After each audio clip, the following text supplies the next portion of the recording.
Recently, northern politicians, leading elites from the north, are clamoring openly for the retention of these Muslim presidential tickets.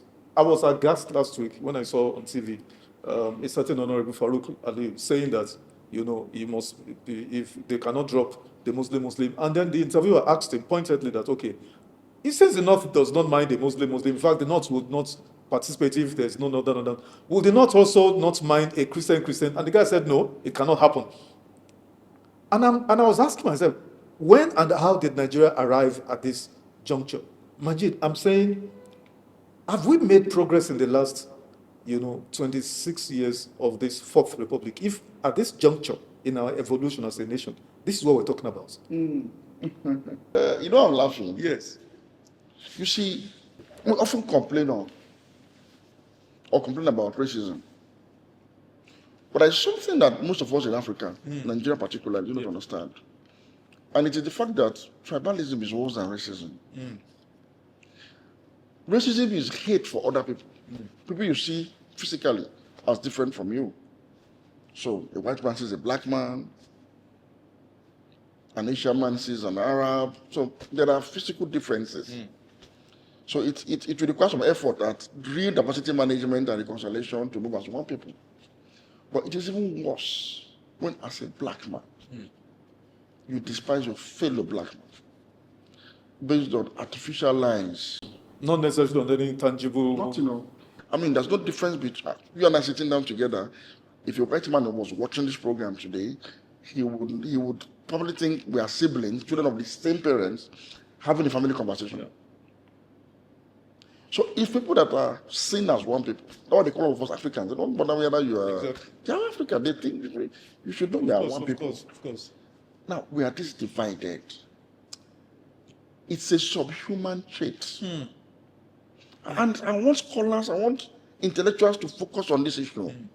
It is a subhuman trait for me to look at you as my brother, and rather than consider the content of your character, your competence, and our shared interest, I'd rather be looking at your imaginary ethnic group. Even when I'm aware, for instance, that if you were to need a blood transfusion now, the requirement for blood group will not be your ethnicity. It will never be among the criteria. It's never. And you discover that probably the one that will fit into your own blood group might come from an ethnic group that you despise so much. But the person that actually has the same blood group with you comes from there and can save your life. Why have I made this background? This is 65 years after independence. More than 100 years after amalgamation. And 26 years into democracy. Fourth Republic. And we are still having this kind of trivial conversation at this time. It started with Hannatu Musawa and then Farouk Ali. What these two people displayed is a form of tribalism that is worse than racism. Can you imagine a white man today in UK or in America insisting that the Prime Minister of UK must be a white man so that the majority of the UK people that are white should vote for the Conservative Party? Can you imagine what the reaction would be? Global reaction. Even Donald Trump, in all of his elements, cannot be caught red-handed saying that whites only should run on this political party platform because of the demographic superiority of the white voting population in America. It can't even say that. And you see, again, this is even bigot taken excessively far. You know why I'm saying this? As we stand today, the issue of the Muslim ticket of President Tinubu, at least, has largely been properly managed.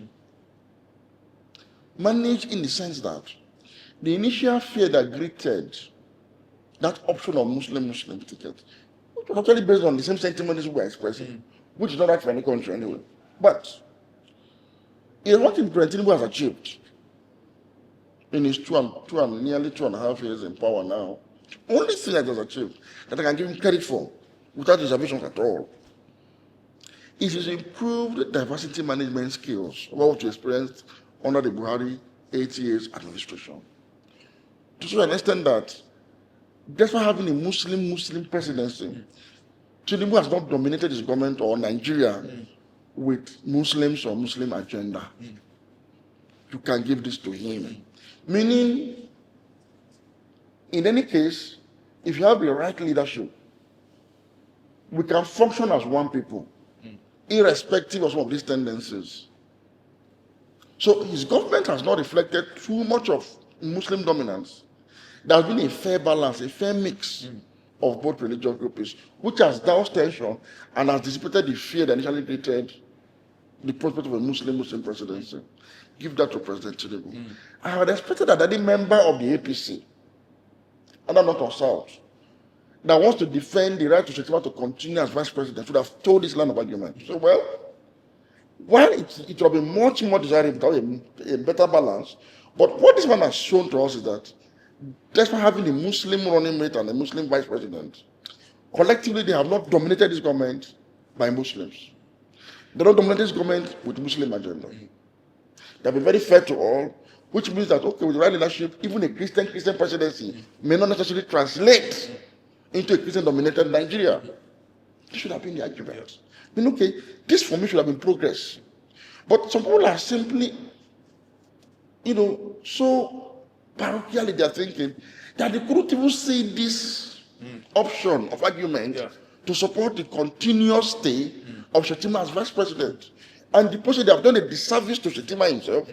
They've done a disservice to the president of the republic and the leader of their party. Because if you open this argument and insist that the only reason they should reject Shetima is because of ethnic or religious sentiments in the north, it will open another chapter and annul the progress made by President Tinubu in managing the diversity of this country, despite having a vice president that is Muslim. It will open another chapter and people will completely ignore this other side and now begin to challenge this existential challenge to their own identity. But I'm happy that the ruling party has issued a statement to say, everybody should shut up around this matter. But what that betrayed was the level of thinking at the level of a minister of the Federal Republic. She specifically mentioned the ethnic groups that should be told with in the north and excluded even mine and others. Like the north was a monolithic, So it has to be Fulani, it has to be Hausa, it has to be Kanuri, and Muslim. So if you're a Christian from the north, if you're not from this ethnic group from the north, you are inconsequential.